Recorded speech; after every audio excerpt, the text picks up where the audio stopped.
Hi, this is Marsha. And this is Kelly. We are the 2U's of 2U's Fiber Adventures. Thanks for stopping by. You'll hear about knitting, spinning, dyeing, crocheting, and just about anything else we can think of as a way to play with string. We blog and post show notes at 2usfiberadventures.com. And we invite you to join our 2U's Fiber Adventures group on Ravelry. I'm 100 Projects. And I am Better in Motion. We're both on Instagram and Ravelry, and we look forward to meeting you there. Enjoy the episode.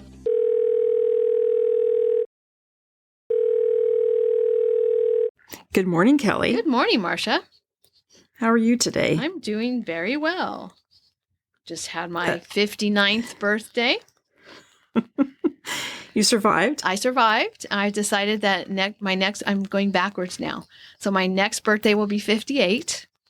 Oh. And I figured that gives me a good long time to live before I run out.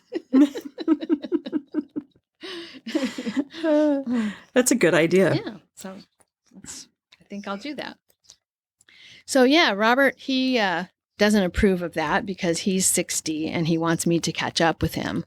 But, you know, I think it's a good idea.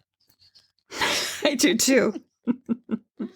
A reverse birthday. Yeah. From now on, I'll just go backwards. I had a friend who said that she wanted to celebrate the reverse digits, you know, when she got into her, when she got into her 60s, when she was 61, she decided she was going to reverse the digits and have a sweet 16 party. Oh, that's funny. That doesn't exactly work too well with all of them, though. With all of your birthdays, I'm not sure that will actually work as well as you want it to. Yeah. Like 69 would turn you into 96. Mm-hmm. That might not be what you want. Yeah. No, I like the idea of the reverse. Because the thing is, as we get older, we sort of, as I know from my mother, you sort of move into childhood again, you know? So, yeah. So I'm going to go backwards. Yeah. Oh. Well, so I'm trying to think of what's going on here other than knitting. Just busy. Enzo had his teeth cleaned, which is always kind of worrisome because they anesthetize them. But he seems fine. He was very wonky when he came home and had a hard time settling down and just staring. You know, he stares anyway. He's a staring dog. Mm-hmm. This was even worse. Just standing stare at me and then pacing around. And it was on Thursday night. I had kind of a rough night because he just kept getting up. Yeah. Because anyway. But he seems to be back on track. In fact, this is not a video podcast, but if it was, you would see him. I'm up in the bedroom recording at my desk, and he's on the bed on his back with his legs all akimbo, which is his usual way of sleeping. So he's having his morning nap. Anyway, so should we talk projects? Yeah, sure. Do you want to go first, or should I go first? I'll go ahead and go first. Okay. I have actually 2 finished projects. Oh my goodness, this is exciting. Isn't it? So one of them the main work has been done for a while, but last weekend I buckled down and sat down and hemmed all of the Christmas candy dish towels. Okay. Yeah, and then they had already been off the loom and I had zigzagged the edge of them. And I had thrown, I think they all had been in the washer. Yeah, they all had been in the washer. But they seemed a little, in weaving, the term sleazy actually means that you have a lot of space between your fibers. And so they seem a little sleazy. And so I thought, well, I wonder if I wash them again, if they'll shrink up a little bit more because they're, all 100% cotton. I think one of the yarns was a cotton linen blend. But anyway, so I hemmed them up, threw them back through the washer and dryer and put the washer on the hottest temperature. I think I'd washed them in hot water before. And I had used a little bit of Synthropol, which is a detergent. that I had bought a long time ago at Dharma Trading. And occasionally I'll use it when I wash something that I think the dye is going to run, because it keeps the dye, it keeps the dye out in suspension and doesn't let it, doesn't let it go back onto the fabric. And these dish towels had quite a bit of white in them, but also red, right? So you always worry that red's going to bleed onto your white and you're going to end up with pink. Right. So I had used Sensorpol the first time I washed them, so I didn't do that again. But I washed them again in hot water, and then I put them in the hottest temperature of the dryer. I think they shrunk up a little bit more. And, the proof is when you're using them. Sometimes the softer they are, the better they dry. Right. But I have some really firm towels that are really good too. So we'll see. I mean, I don't know. I might give them all away, so I might never know how they actually work. But they turned out really good. I hemmed them on my sewing machine and thought for about the 100th time about how I really need to get it in to be serviced, cleaned, and, just oiled. And this poor thing, I mean, it's still working and it's working great, but I feel bad for it because I haven't really done anything with it since I've had it. I'm pretty sure that Karen, whose machine it was, a friend of mine, who has since passed, I'm pretty sure that she didn't do anything with it because she didn't really sew. Do you oil it? No, I haven't even oiled it. I've got a little can of sewing machine oil, but I really don't want to oil it because there's so much dirt inside. I don't want to just oil the dirt. I think the oil also ages, and I don't, my mother. I mean, the sewing machine that I got from my mother, I had it serviced, and I got a new can of oil because the can of oil she had is probably the can that she got when she bought the machine in the 40s. So I thought, I don't think I want to put that on the machine. Well, I think I've used some of that sewing machine oil on my spinning wheel, depending on if I was upstairs and I didn't happen to have the spinning, my little spinning oil container with me, and just grab it out of the sewing machine. But yeah, it definitely needs some tender, loving care. And, but I just haven't done it. And it's starting to, one of the places where it connects to the cabinet has come loose. And so it's, when you fold it down, the little pin comes out and it's hanging kind of wonky. Yes, I had the same problem with mine, and I just bought a screw. It's just a little screw that you can screw in the back of it. Yeah, I have to figure out. I have to take a look at it because when I lift it up, I have to make sure that pin goes back into the right slot. So anyway, it needs a little bit of attention. But I went ahead and hemmed my towels, and they're done. So got them in the drawer or the linen cabinet. I didn't put them away with the Christmas things.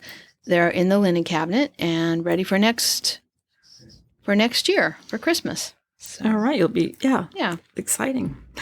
Yeah, I think they're really pretty. I love these. Thank you. Yeah. They were fun, and I don't think I have another warp that I made. Which got me started thinking about Christmas candy because it was white with 2 thin stripes of red on the edge. But I don't think I'm going to make them as Christmas towels. I think I'm going to use a different color of, there's nothing that says just because they have a red stripe on the edge that I have to use red. I have a turquoise, I have an orange. That'd be pretty. I'm thinking of the colors that I have a lot of that I should probably try to use up. And then I have a lot of beige. So I might actually use some of that to sort of natural color. I have a lot of bright white too, but I don't want to make bright white dish towels, I don't think. Yeah. So anyway, that's one finished project. And then I bet you can guess what my next finished project is. Yes, I think I know what it is. And anybody who follows me on Instagram has, I think, already seen this. And Robert would not consider this finished. because you know how he is. Yes. You probably have ends to weave in, right? I have ends to weave in. I have a billion ends to weave in. Well, you haven't said what the project is yet. It's my striped sweater. Yay! Yay! And I love it. I love it. And I got for Christmas. I got for my birthday. Robert bought me 2 pairs of American Giant leggings. Because I had said I had been meaning to make an order from American Giant. I like the fact that they have, American-made products, and I wear this pair of sweatpants from them that I really like, but they're big, baggy, thick sweatpants. And when the weather starts getting warmer, they're a little bit too warm. And of course, pandemic, I haven't worn real pants in a very long time. I think, you think about all the things you give up in a pandemic. I can say there's 2 things. Maybe this is too much information. There's 2 things I have given up in the pandemic that I do not miss at all. And I don't know what will happen when the pandemic is over. One is I've given up wearing slacks. So I do occasionally wear jeans, but I have given up wearing my slacks. And I have given up wearing a bra. I had a feeling that was going to be the second one. I did buy a couple of like sports bra, half camisole type. And I do wear those, but I've given up wearing a real bra. So we'll see what happens when we are back. But so I finished my sweater, my striped sweater. The pattern is Rachel by Jose Paquin, and I used the striping pattern from her Fresh sweater. Adapted it a little bit because of my colors. The yarns I used, 2 of them were from Invictus Yarns, and they were the Yak Luxe, which I think is silk and yak and wool. And then the third one was the Vivid wool that you brought me back from Iceland. Right. And we talked about this last episode about my ribbing. And I did go back and I did do the ribbing as a garter rib. So it's, 2x2 stockinette is one of the ribs is stockinette, and the next rib is garter. So I'm looking at it here on your project page. It has a little bit of short rows in the back, so it's a little longer in the back than it is in the front. And what brought me to the leggings, little tangent, is that it's the right length to wear with leggings. And Robert, one of the colors of leggings is an exact perfect match. Just by chance, an exact perfect match to the sweater. So I really do want to get the ends woven in and get it washed and blocked so I can wear it. Right now it's a little too cold to wear just a light pullover sweater. But it's starting to warm up. So I want to get that finished so I can wear it. It's really pretty. Thank you. Yeah, I love it. I'm really happy with it. And the fit is good. I like the length of it because it's just long enough in the back to wear with leggings. So very nice. The only thing I'm a little bit worried about is whether or not it will make me itch. Yeah. And I did make the sleeves long. I had debated about whether I wanted them to go all the way down or not, but I thought, if I'm going to wear this with a t-shirt under it, if it is going to be itchy and I need to wear it with a long sleeve t-shirt under, I wanted to have sleeves that also will be long sleeves. So, yeah. Hopefully it'll be okay. I mean, it's very soft yarn, but that is not necessarily what you need. I mean, wool is just wool. Yeah. It makes you itch. It's not even the softness of and it. So. It's very silky.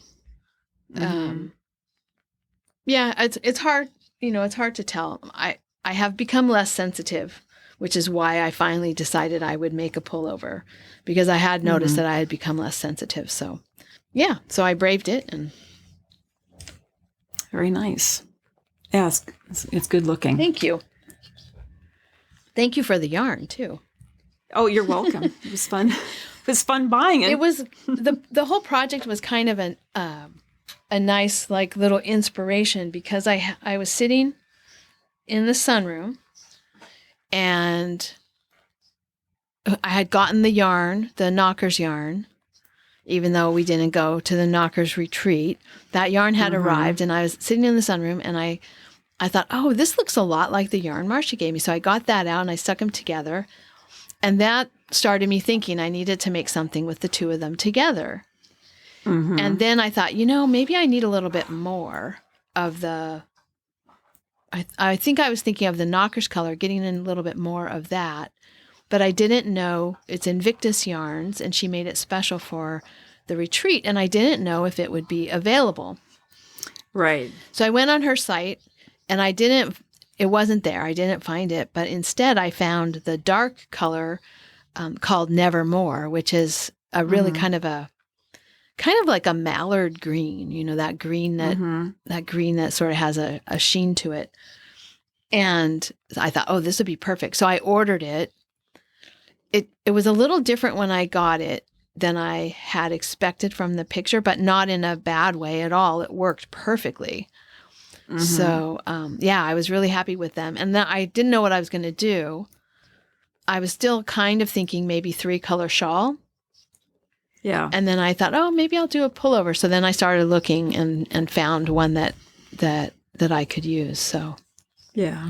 It was kind of... Because we both have so many shawls. We don't really want another. You didn't want another shawl. Right? Yeah. At least not right now. I do have in mind another one because I have some hand spun yarn that I want to use. Mm-hmm. But yes, I have it's kind of a bushel basket. Mm-hmm. Sitting next to me right here in the place where I record. So, like you would put apples in, right? Yeah.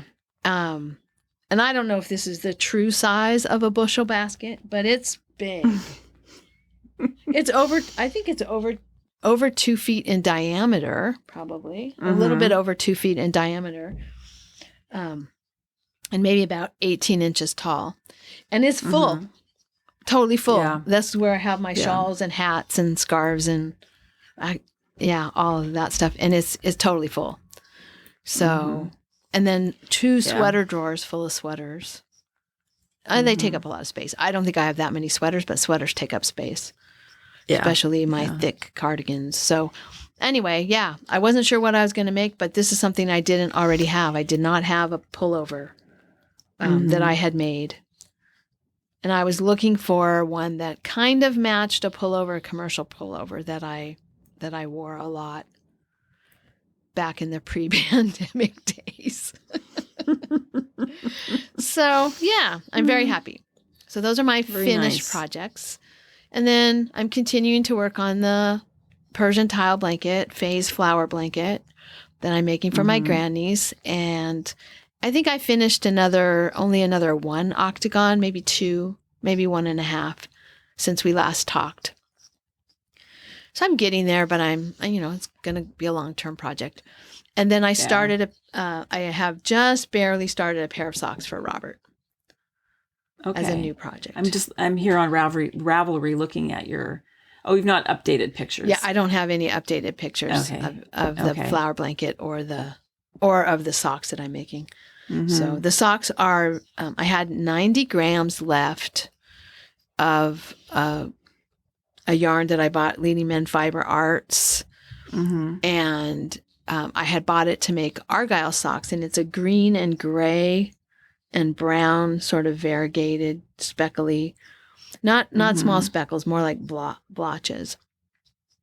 The colorway is called Independent Will. And I had almost a full skein left over. So I thought, I'll make a pair of socks for Robert. And then I have some yarn left over from his Civil War socks, some hand-spun 3-ply wool gray that I'm going to use for toes and heels. And he may need to have another pair of big toe socks. because I'm not sure how far 90 grams is going to go for a pair of men's socks. But Yeah. we'll see. I think I have enough gray for heels and toes. But it's always a gamble. It is always a when gamble. You that use is leftovers. true. So anyway, so what about you? So I'm sorry, I'm getting quiet because I think I've made a mistake in my knitting. So I will stop with that. So I'm still working. Still working on my socks. Just the vanilla socks I'm making for myself with the Drops Fabel print. The second one I've done, 4 inches probably of the cuff, the leg part of it. And, but what I was sitting here working on just now, which I said, I think I've made a mistake, is the Walk Along by AnkeStrick. And I'm using the Little Fish Stitches fingering weight. And the last episode, we had a huge conversation about pooling and alternating skeins. And my big issue with the fact that the beginning of row runs down the back of the sweater, and that's where I was alternating skeins. So I got feedback from I posted this in the morning coffee, and I got feedback. And so I have to say a huge thank you to MyBlueGirl and also Sarahjhill, because they suggested using helical knitting. Have you heard of this? It's Helical. And I put a link in the show notes, a link to the YouTube video that I watched. Like helix. So the spiral. Right. And so then I also watched, there's also helix knitting, which, okay, what's the woman that does, is it Pearl Knitter? No. Very Pink? Very Pink Knits, thank you. She did a thing about helix knitting, which it ends up being like a helix, right? So the colors do that. The colors do that. So you can do like a jogless stripe. Okay. And with helix knitting, my understanding is you divide. Now she's doing a three color single row. What am I trying to say? A single row of a color, alternating for a hat. So she had 3 colors. And so what she did is she divided the number of stitches in thirds. And so what you do is you start, every third is a different color. And it starts, as you keep knitting, you keep just changing the colors as you get to that. As the color changes, you just change your, I'm not explaining it the right way. I'll put a link in there about the helix knitting. So it basically becomes like a spiral. Because knitting is basically a spiral. Right. If you're knitting in the round, And if you're knitting in the round, you're just, it's like it's just a spiral. So it creates like a helix. And so twisting up is how she explains it.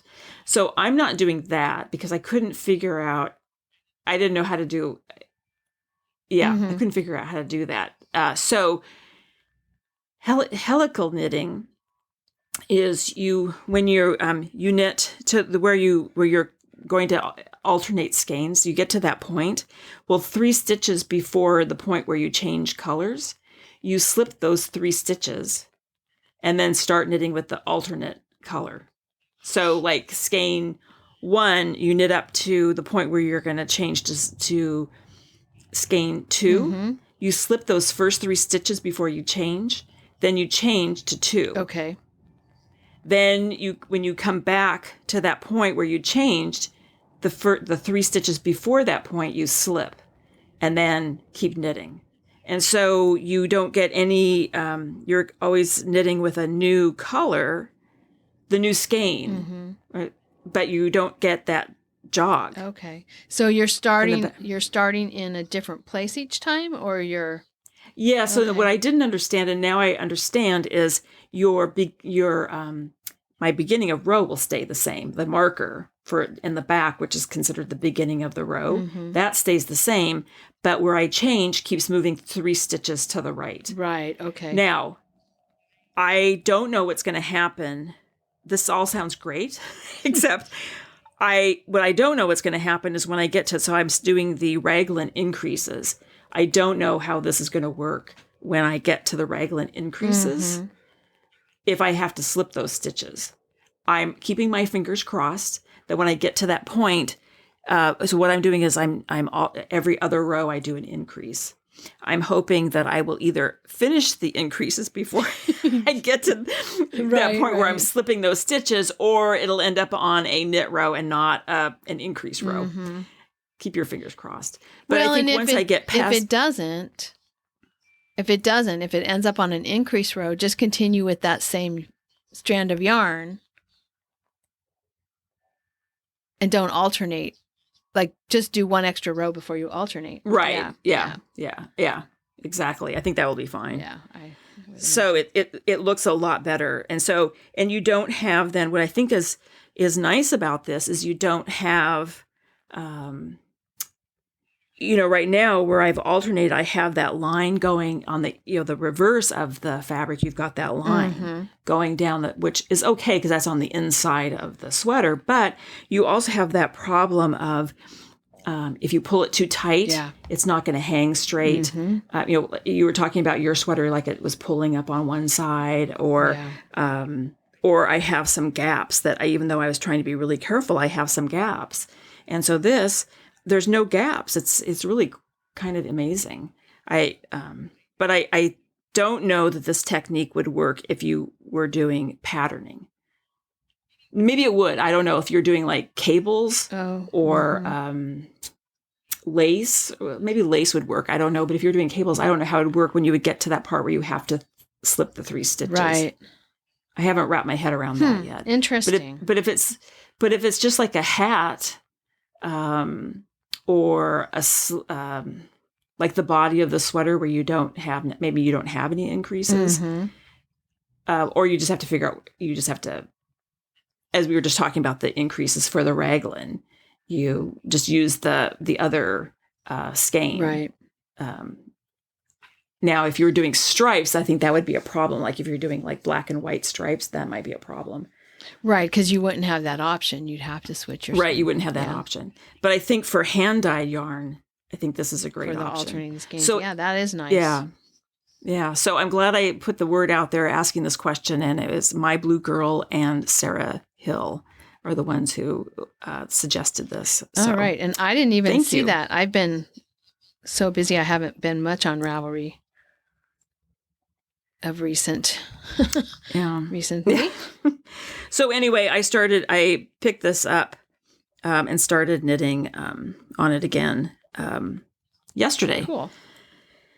So you're not going to do any purl dots at all? I don't think I'm going to. And I was trying to decide what to do on the back and put in like some little pattern in there, but I don't think that's necessary. So I'm not going to do that. That's good. So anyway, and then I started another project, spinning. I've been my spinning wheel's been sitting in the study, where I watch TV and hang out and knit and everything. And I thought, God, I feel like spinning. I just had this urge. So I pulled out some olive green merino roving that I bought at the Whidbey Island Weavers meetup that I went to in April 2019. And I pulled that out and I just started spinning singles with no clear idea what I was going to do. And, Kelly, you know how I am. I always want to spin a sweater's quantity. So I have 11 ounces of that. And I thought that's not enough. So I ordered from Paradise Fibers in Spokane, Washington. I ordered some dark brown merino, and it's called bitter chocolate. Ooh. And it's really like, it looks like one of those bitter chocolate bars. Mm-hmm. And so I'm making a 3-ply with 2 plies of the green and 1 ply of the brown. So it's like a barber pole. Nice. Yeah. Like a rag, kind of a rag wool effect. Like a rag wool. Yeah. Like a rag wool. And so I'm hoping I'll have enough for a sweater. I'm not sure if I will or not, but I'm hoping that I'll have enough. I've made 2 skeins so far, and just based on the yardage I'm getting and the weight, I mean the amount of fiber I used. What am I trying to say? If I had 11 ounces and then I bought another 8 ounces, that's 19 ounces. Mm-hmm.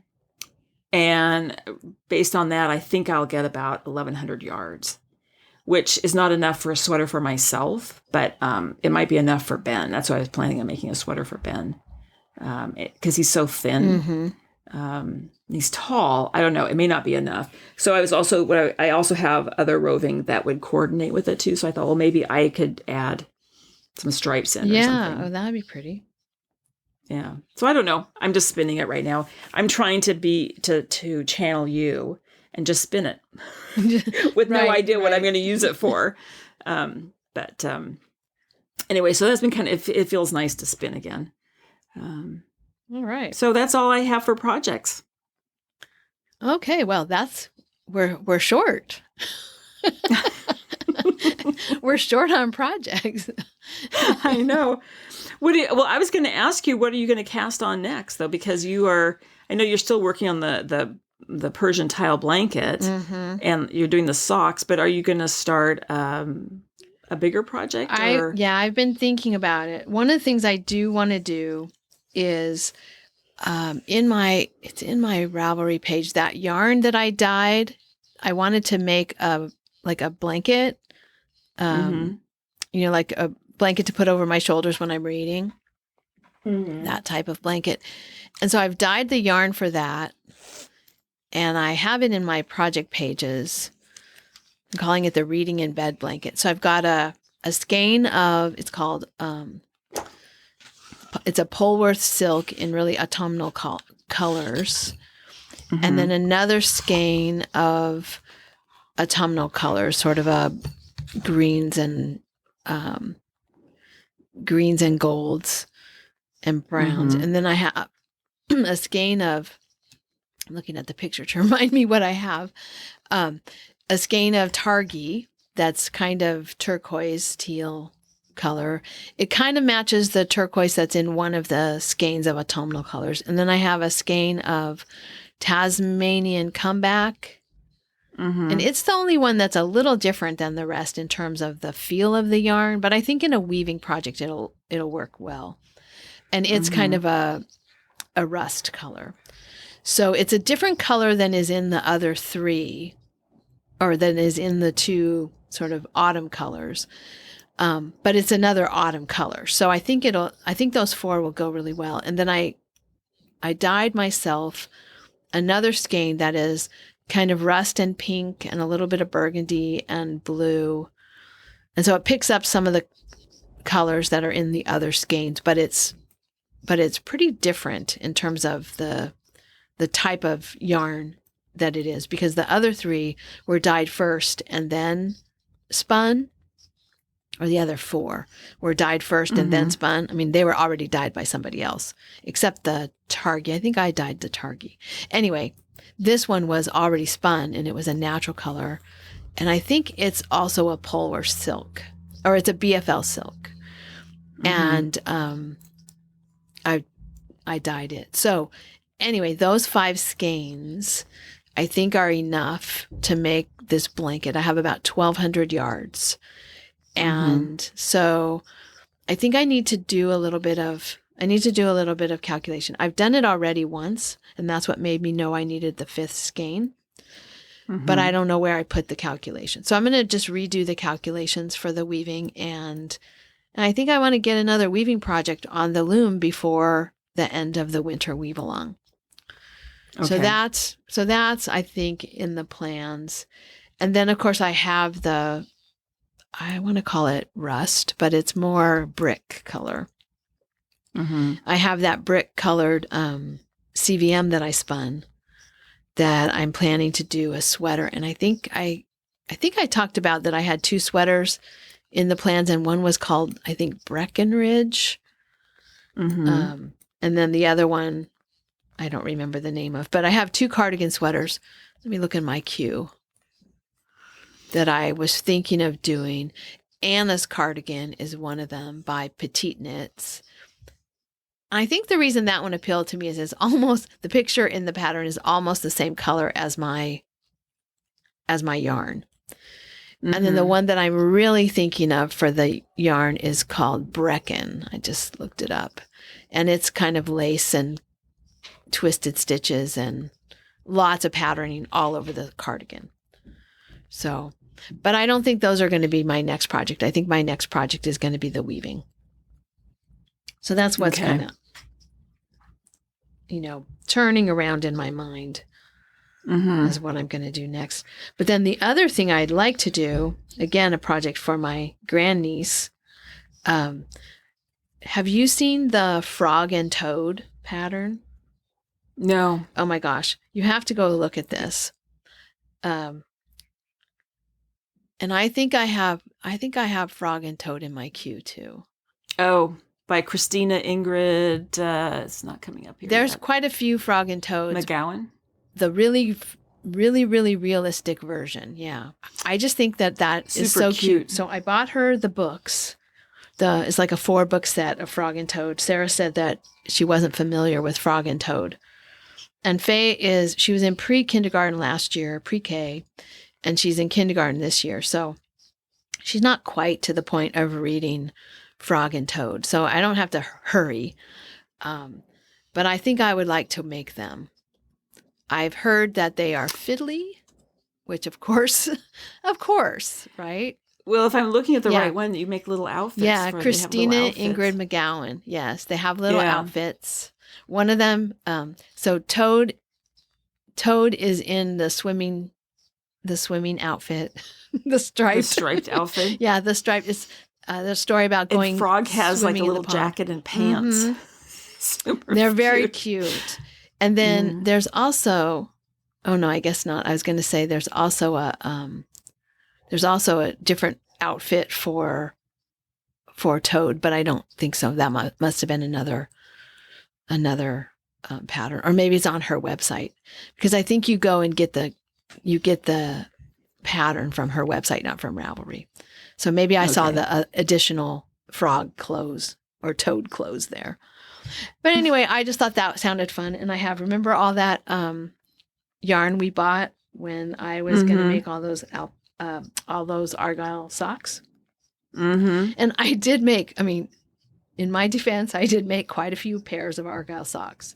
Yes. But we went a little crazy. Well, we went a little crazy. And then also some of those, the stripe part, that's not what you call it, but the diamonds. The diamonds, and then the line that goes through the diamond. Yeah. Mm-hmm. You don't use very much of it. So right. So yeah, we bought the Argyle sock yarn in groups of 3. And then I had ideas for how I could repurpose the leftovers for other pairs of Argyle socks. I think I had enough yarn. If I'm remembering, I calculated that I had enough yarn for about 10 pairs of Argyle socks. By the time I used all the leftovers, well, I did not make 10. So I have a lot of that yarn left, and I think that would be a good, and the colors look right, that I think I can get Frog and Toad. Mm-hmm. So yeah, that's another thing on the horizon that I haven't, it's not like, oh, I'm starting it tomorrow, but it is out there. Very cute. Yeah. But then I have to think about, and of course, I don't think, my grandnephew, I don't think he cares if I make him something at his age now, but I do have to think of something for him, because I can't be just continually sending things that I've made for his sister and not send him something. Yeah. But he has other interests besides blankets and stuffed toys. So. Yeah. Well, very cute. So we're both sort of short on projects, Marsha. We are, but that's all right. We'll ramp it up here sooner or later. But before we talk about our next thing that might ramp us up into more projects, I just wanted to give a shout out. We have a new patron, Jane, and she said a couple of things. She sent me a message, and she said a couple of things that I wanted to just talk a little bit about. One of the things she said, she started listening to podcasts when she retired, and besides knitting podcasts, she was looking at library podcasts, and she's learning how to write citations for knit, crocheted, and tatted objects made by her mother, grandmothers, and great grandmothers. I never even thought about citations for artistic objects. I have to plead some ignorance here. What does it mean to write a citation? Well, I'm not sure the either. Pattern? I'm not sure either. I was thinking like the way, you know, when you put it in a museum, how they put a little tag on it and like what they include. Oh. You know, all the information that gets included. So I don't know. I'm going to have to look it up because I thought I assumed it was like the pattern. She's creating patterns from. I don't know if a citation would be the same as a pattern. I think it would be more like in a book, you know, for like a book, you have the author and you have the title and you have the publisher and like what would you put for a crafted item? Yeah. So I don't know. I'm going to look it up. I just saw this message this morning, so I didn't have time to go rabbit holing. To find out about that. But I thought it was very interesting. And then the other thing she says, which I thought was really funny. She says, I choose to listen while I knit or drive from one side of the bay to another. She's in Maine. My wish is that when you mention an object you're making or considering or stocking or finished, is that if I want to see it, a little 3D image would appear in front of me. Kind of like Princess Leia in the first Star Wars movie. Brilliant. I want that too. Why in 2021 we don't have flying cars, we don't have jetpacks, we don't have little 3D objects appearing in front of us? Like, what kind of future is this anyway? Yeah, teleporters too. Don't we want those? What kind of future is this? Instead, we've got a pandemic. Oh no. So anyway, Jane, thank you. And I loved your little message. I thought that was really fun. So now we also have a couple of people who sent us patterns for us to give away as prizes. And so, Marsha, we want to talk a little bit about those. And then we're going to be having a knit along, crochet along. Yeah. So we have Jennifer Lassonde from Down Cellar Studio sent us a pattern called Abington Mitts. And it's a mitt pattern with traveling stitches. Isn't that what you call it, Kelly? That's what I call it. I'm not sure that's really what they're called, but they look like cables, but it's actually not like cabling with a cable needle. Your stitches are twisted and decreases and So, and then we also have Dots Dabble Designs, Deborah, sent us patterns from Coffee Socks collection. And it's really cute. They're socks all named after coffee drinks. So what we're going to do is have what we're calling this an extremities knit / crochet along. So we're going to, and so you can win these patterns. So we're going to start it now. As soon as you hear this, it'll start and it will end April 25th. So anything that fits your extremities. So socks, mitts, mittens, gloves, wristlets. Leg warmers would fit. Yoga socks. Have you ever seen those? I'm trying to think. Yoga socks. I've seen the ones for pedicures. They have no. Socks, maybe it's the same for pedicures. They have no heel and no toe. Yeah. But the part around the middle of your foot. Yeah. For yoga socks. I thought those were interesting. I don't do yoga. It makes me feel nauseated.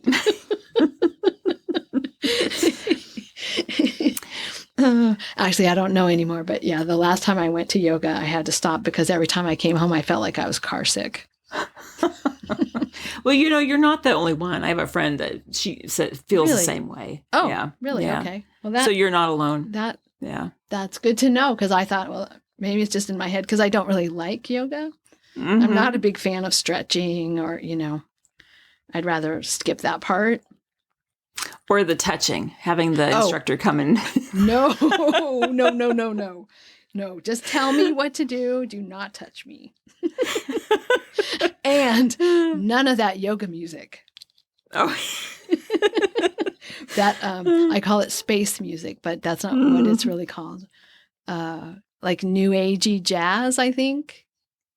I don't know what genre of music I don't know what genre of music it would be, but no. Okay, this is just a side thing about that music. This is not yoga, but I remember Paul would often give me for Christmas a certificate to go to the spa here in town, and like it's a whole day of pampering, massage, time in the sauna, facial, and all this kind of stuff. And I remember and it was all that music, like that yoga music. And I remember Ben was really little, and I actually, I was working and he was little. And I remember this one time I was laying there going, why am I laying here doing this? I could get so much laundry done and work done around the house if I could just have a day off all to myself to get all the work done. And then laying there on the table, getting my massage or the facial or something, thinking this music is driving me crazy. And I remember when I was all done and I get in the car, I just crank it to some like rock music. Like I had to listen to something like something loud and banging, Yeah. Oh my God. Anyway, again, okay, back to the contest. Yeah. So, do you want to say anything about the sock pattern? Because there's quite a few in here. Just breaking in here while editing to say that this is the Coffee Socks collection by Dots Dabbles. It looks like there are 9 different socks. Yeah, and they're a combination. There are some that are toe up and some that are top down. The ones, let's see, these are star toe. These are cuffed down. I wanted to just mention, these are called the Cafe Noir. They have a star toe. That's the toe that Robert likes, I think, where it's kind of like the top of a hat instead of the typical, I don't know what you call the typical toe, where you have the decreases on the edges. But I'm really interested in some of these pattern socks because I have recently been just stuck on my version of vanilla socks, which is not vanilla, but like this pair of socks that I just started for Robert, I just needed something to grab and go, and it's ribbing, just 2x2 rib all the way down the cuff. And so that's what I've been doing. But what I really like are socks with patterns. And these have some nice little cable details. There's one with a lace detail, the chocolate marshmallow. Looks like it has a lace detail. The Irish coffee has a nice kind of an Aran looking cable detail. And then there's some with just a small amount of detail. So if you only want to do just a little bit, but most of it's stockinette. So they look like just the perfect kind of combination of everything from very little detailing on the sock to just a tiny bit to socks that have detail on the whole way. So yeah, I'm excited to maybe try one of these patterns. Yeah, and then the mitts are really nice too. Jumping in here again to tell you that these are the Abington mitts by Jennifer Lassonde of Down Cellar Studio. I like the little story that she tells on the pattern about, it's named after the town where she met her best friend. And then if you don't listen to her podcast, she often talks about her friend on her podcast. Her friend is married to her, well, it's like they're brothers. They're both together with as their partners are brothers. And so their families are not just friends, but family. Her family and her friend's family have kind of twisted and turned together. I like that little story. So, yeah. But those traveling stitches are fun, I think. I think they're really fun to do. So those look nice. And they have a thumb. They're not just a slit in the side.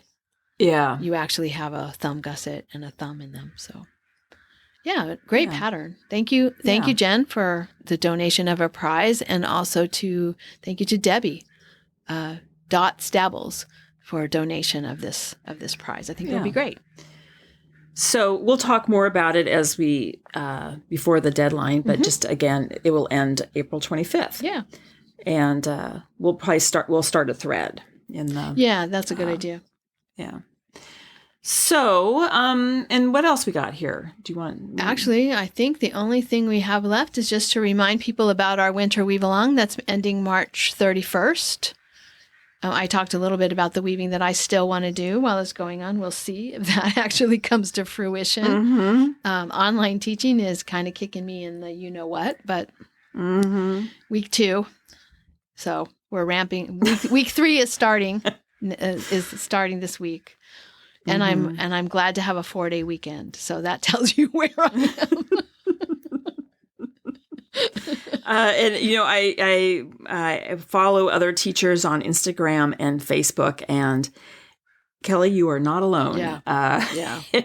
Everybody's struggling, you know. So it's harder, I think, for the people who are in K-12, at least at the college level. I have a lot of colleagues who are already teaching online. I have one colleague who is 100% online with her administration of justice program. So I have lots of good advice. I have people I can go to that already know what they're doing, and they can help me, give me ideas, tell me, oh, no, don't do it this way, do it this way instead. And so, and then the students also, a lot of them have already some experience with online classes. And so, it's not totally new for them. So anyway, I really feel for the people in K-12. Oh, yeah. So hang in there, everybody. Yeah. Okay. All right. Well, with that, I guess we will say goodbye. All right. Yes. And we'll be back in 2 weeks. Okay. Bye-bye. All righty. Bye-bye. Thank you so much for listening. To subscribe to the podcast, visit 2usfiberadventures.com. Join us on our adventures on Ravelry and Instagram. I am Better in Motion, and Kelly is 100 Projects. Until next time, we're the 2Us doing our part for World Fleece.